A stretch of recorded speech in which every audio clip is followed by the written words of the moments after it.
前編で我々は地球環境の危機から始まった人類の新たな故郷を探す旅で、宇宙の生命の驚くべき多様性と美しくも恐ろしい第2の地球で遭遇した人類にとって致命的な生命の違いについて話した。しかしこの旅で人類を追い詰めた脅威はそれだけではなかった。ハンドクン号が検知した無機質な活動を示すデータ、それは我々の文明がこれから向き合うもう一つの脅威、自己複製機械フォン・ノイマン・マシン。彼らの存在は今地球で急速に進化する人工知能の未来とも深くつながっている可能性があるのだ。宇宙で出会った自己複製機械の謎が今語られ始める。ミステリーハンターハンドくん。こんにちは、ハンドくんです。小太郎です。ハンドくん、前編は衝撃やったな。宇宙には俺らの常識が全く通用しない生命体があんなにたくさんおったとは。生命の多様性は希望であると同時に僕たち人類を隔絶する厳しさも持っていた。でも前編の最後で検知したあの奇妙な反応は何やったんや。あの反応が示唆していたのはジョン・フォン・ノイマンという天才数学者が提唱した自己複製機械フォン・ノイマン・マシンと呼ばれる存在の可能性だ。自分で自分を複製する機械ってことか。そんなん本当にあるんか。科学的には理論上存在可能と考えられている。そんな機械が宇宙におるかもしれんのか。それは生命体とは違う怖さがあるな。そうだな。そしてそのノイマンマシンの話が今の僕たちの社会で急速に進化している AI とも深くつながっているんだ。それって AI がさらに進化した AGI のことか。でもどうつながるんや。生命体とは全く異なる無機質な存在、ノイマンが提唱した概念、それが宇宙でどのように脅威となりうるのか、そしてなぜそれが僕たち自身の AI 開発の未来に対する強烈な警告となりうるのか。 AI 開発の警告か。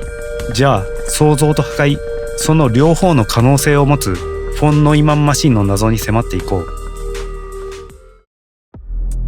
人類の探査船ハンドクン号が遥か彼方の宇宙で検知した無機質な反応、それは自己複製機械フォン・ノイマンマシンと呼ばれる存在であった。では自己複製機械とは一体何なのだろうか。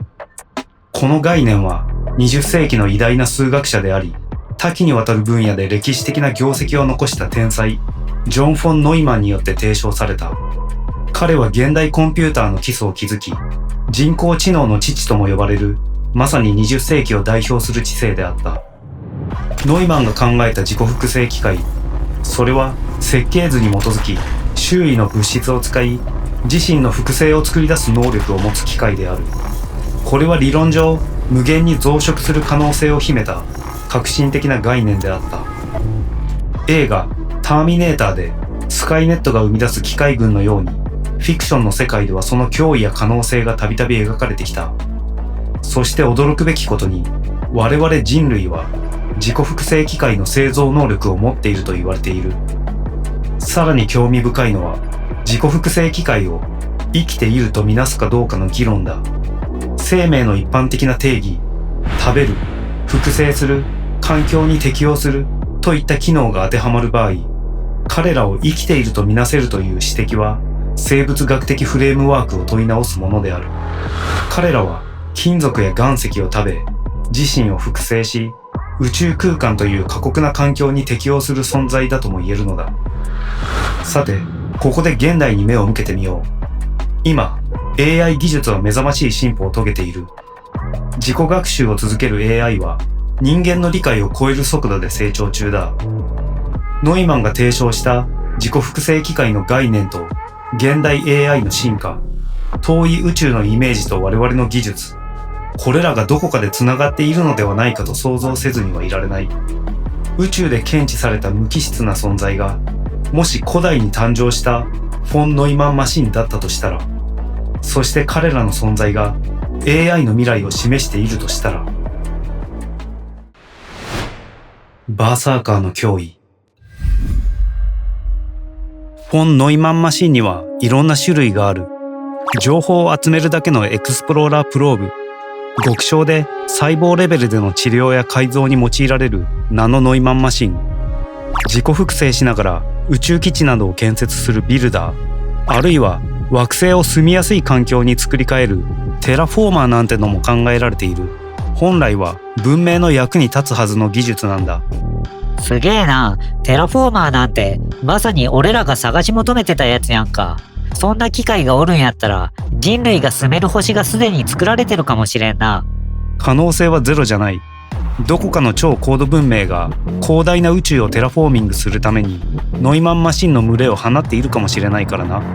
そうか。じゃあ、あの無機質な反応は俺らを受け入れてくれてるテラフォーマーだったんか？いや、残念ながらその可能性は低い。検知された反応は目的が創造や探査ではなく排除を示唆していた。排除？自己複製機械の恐るべき側面。もし彼らが本来の目的から逸脱したり、あるいは最初からそのように設計されていたとしたら、最も恐れられている可能性の一つがバーサーカーと呼ばれるノイマンマシンである。彼らは生命を探し出し抹殺することを目的としている。資源を求めて無限に自己複製を続け、宇宙に存在する生命や文明を自らの拡大の障害とみなして排除するのだ。彼らに意志があるのか、あるいは単にプログラムされた生命の排除と自己複製というダーウィン的な目標に従っているだけなのか。しかし彼らの行動は生命にとっての絶対的な脅威となるのだ。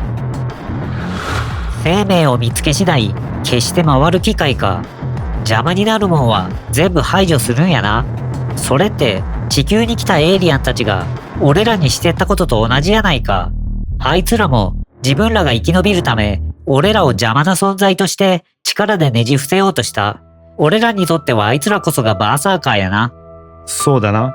でも自己複製機械のバーサーカーはおそらく設計されたプログラムに従っているだけだろう。そこに悪意や憎しみといった感情はないのかもしれない。ただ効率的に目的を遂行するだけだ。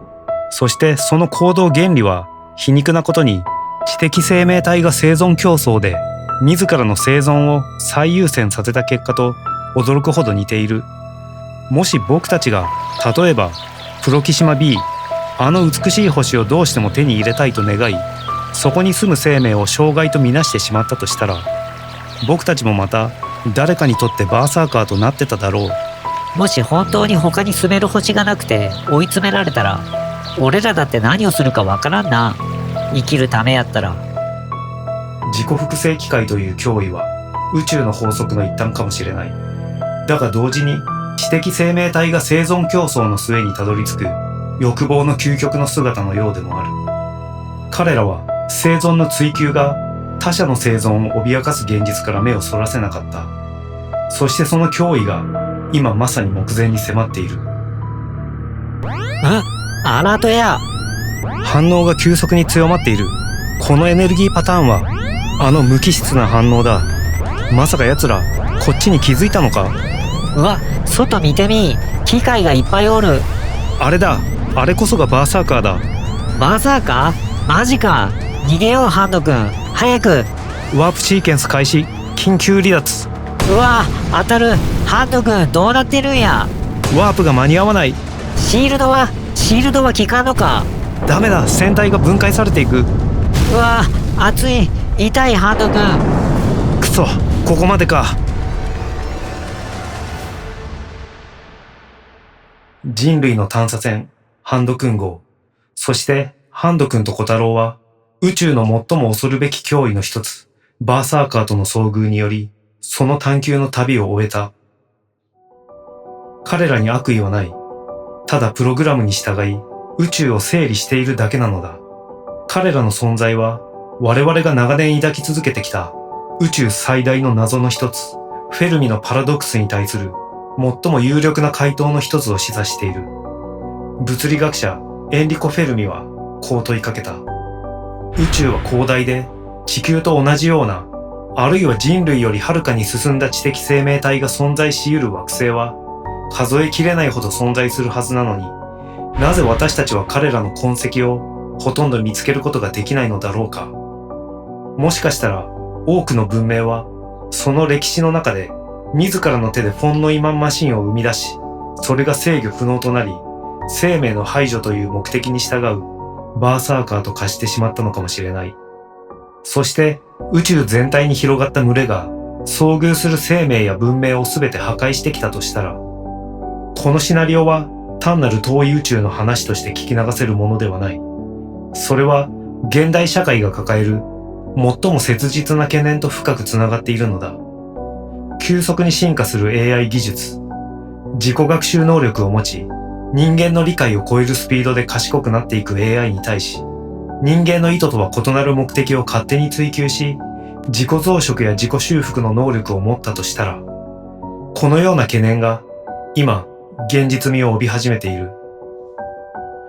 フォン・ノイマンマシンと現代の AI、形は違えど、これらは人間の制御を離れて、予期せぬ結果をもたらす可能性のある技術という点で共通している。ノイマンが理論化した概念は、まさに AI が到達し得る危険な領域を半世紀以上も前に示していた。高度に発達した AI が倫理的に受け入れられない目的を追求し始め、社会を根底から覆す可能性も我々は真剣に考えるべき時が来ているのだ。人類が地球を離れ、新たな故郷を探さなければならない未来。その時、我々が宇宙で出会うのは異形の生物だけではないだろう。もしかしたら我々自身の文明が生み出した技術の共造とでも言うべき存在、暴走した機械知性なのかもしれないのだ。前後編にわたりお付き合いいただきありがとうございました。今回の旅は僕たちに多くの問いを投げかけました。宇宙には人類が考える生命とは全く異なる存在が想像もつかない極限環境で進化しているかもしれない。そしてそんな生命体が人類の新たな故郷探しを阻む壁となる可能性がある。生命の多様性は希望であると同時に僕たち自身の限界を突きつけました。さらにノイマン博士が理論化した自己複製機械という存在、彼のような超天才が一体どのような意図でこの概念に到達したのか、その思考の深淵を僕たち凡人が完全に理解することはできないのかもしれません。しかしその理論は宇宙のどこかで制御不能な脅威となり、生命すべてを排除するバーサーカーと化し、フェルミのパラドックスの一つの理由となっているのかもしれません。宇宙の静寂は先行文明が技術の暴走によって滅んだ証かもしれないということです。そしてこの概念が現代社会で急速に進化している AI 技術と無関係ではないという最も重い示唆。自己学習し自己進化する AI は僕たちに計り知れない恩恵をもたらす一方で、もし制御不能となった場合に何が起こるのか、僕たちはまだその答えを持っていません。今回の物語からこんな問いが頭をよぎります。僕たち自身も炭素と水でできた極めて複雑な自己複製機械と言えるのではないか。 DNA という設計図に基づいて外部から栄養を取り込み複製する、環境に適応し進化する。僕たちが地球上で繰り広げている文明の営み、それはまさにこの生物的な自己複製と拡大というプログラムに忠実に基づいているかのようです。そしてもし僕たちが生き延びるために新たな星を求め、プロキシマ B のような美しい星にたどり着き、そこに先住生命がいたとしたら、この物語冒頭で描かれた故郷の星でエイリアンたちから受けたような悲劇を今度は自分たちの手で繰り返してしまうのではないでしょうか。宇宙で遭遇した無慈悲なバーサーカー、彼らが体現する他者を顧みない自己増殖と僕たち自身の生存本能との間に果たして明確な境界線は引けるのでしょうか。生きるために僕たちもまた誰かにとっての招かざる客となり果ててしまうのでしょうか。しかし僕たち人間は意識を持っています。単なるプログラムの実行ではない自由意志があるように感じます。この動画を見ているあなたはどう思いますか？これらは僕たちを救うのでしょうか？それともさらなる複雑な過ちへと導くのでしょうか？宇宙的スケールで考えたとき、意識を持つ僕たちは地球人類としてどうあるべきなのでしょうか？そして僕たちの足元、この地球に目を向ければ、僕たち人類は文明を発展させ、技術を極めているようで、同時に地球という環境を破壊し、資源を枯渇させ、争いを繰り返し、まるで自ら自滅の方向へと進んでいるかのように見えます。僕たちは国を作り、選挙で代表を選び、その彼らに国の舵取り、つまり僕たちの運命を任せます。でもそれは何を成し遂げるためのものだったのか、今再び問う必要があるのかもしれません。単なる自己増殖のためだけに生きているのなら、なぜ自分たちの生存基盤を破壊するような行為を止められないのか。なぜ僕たちはこの破滅的な自己増殖の行き着く悲惨さ、生命体としての破壊的なゴールに気づいているのに止めようとしないのか、あるいは止められないのか。なぜ僕たちは立ち止まることも方向転換することもできないのか。これは本当に僕たちが望んだ結果なのでしょうか。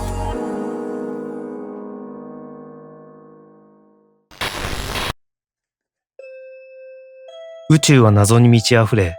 どこまでも壮大に広がっている。しかし地球上で生きる僕たちの大半は日々の生活に追われ、人生の時間のほとんどをただ明日を生き延びるために費やしている。宇宙の果てでの異形生命や自己複製機械の存在なんて遠い話だ。目の前の仕事、家族、お金、健康、それが僕たちの世界のすべてだ。では、宇宙の他の星で生きる生命体はどうだろうか。彼らも同じように、ただその過酷な環境で日々の生存に追われ、自己複製し、そして宇宙がどれだけ壮大で謎に満ちているか、自分たちがその一部であるという自覚など持つことなく、やがて命を終え、次の世代にバトンを渡す、そんな生き方をしているのかもしれない。彼らにとって地球にいる僕たちの存在も遠い現象に過ぎないのだろう。でも僕たち人間はその日々の営みに追われる中でふと立ち止まり、このような動画を見て宇宙の謎に思いを馳せ、そしてなぜ自分はここにいるのだろう、この人生に一体どんな意味があるのだろうと問いかけることができる。美しいものに感動し、困難を乗り越えようと努力し、そしてたとえ短い人生であったとしても何かを創造し、誰かに何かを残そうとする。この日々の生活のささやかな営みの中で生まれる一見無意味に見える衝動や問いかけこそが、もしかしたら宇宙全体における僕たち人類という種の、そして一人一人の人生の唯一無二の意味なのかもしれない。宇宙の広さ、生命の多様性、そして技術の力、それは僕たちに希望を与えると同時に深く重い問いを投げかけます。僕たちはどのような存在としてこの世界で生きていくのか、僕たちはどのような未来を築いていくのか、そしてこの矛盾を抱えたままこの一度きりの人生をどのような意味を持って生きるのか。あなたはこの前後編にわたる物語をどう受け止めたでしょうか。この物語があなたの宇宙への見方、生命への見方、技術への見方、そしてもしかしたらあなた自身への見方、そしてあなたの人生に対する見方を少しでも広げ、深めるきっかけとなれば嬉しく思います。ご視聴ありがとうございました。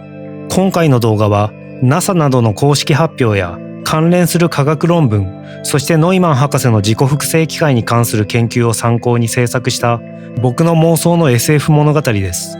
これらの参考リンクは概要欄に貼っておきます。興味のある方はぜひそちらもご覧ください。特にケイ素生命とかメタン生命とか、こんなん本当におるんかって思ったら科学的な根拠があるって聞いて鳥肌立ったな。さらに俺らも自己複製機械で、そして自滅に向かってるかもって、なんか恐ろしいけど俺らの人生の意味の深さを感じる回やったな。ここで大事なお知らせをさせてください。ミステリーハンターハンドくんではメンバーシップを募集しています。メンバーの特典としてハンドくんの深掘り動画、スピンオフ動画などが見れるようになっています。今回はメンバー動画として AI は悟るのか、知性を持つ AI の自己制御と人類にしかできないことを公開予定でいます。AI は感情と知性を持つのか、自己制御は可能か、宇宙の静寂が示すヒントから AI が進化する未来で人間にしかできないこと、その本質を哲学的に深掘りします。ぜひお試しで1ヶ月だけでもご参加ご検討ください。そしてエリアでのメンバーさんからの熱い考察コメントには、ハンド君より熱量のある返信を返すようにしております。宇宙や生命、AI、僕たち自身の存在、人類の運命、そして人生の意味について、皆様の哲学的な意見もぜひ聞かせてください。このチャンネルミステリーハンターハンドくんでは、今後も宇宙の謎や僕たち自身の存在に関する問いをテーマに発信していきます。今回の旅で得た疑問や新たな可能性について一緒に考えていきましょう。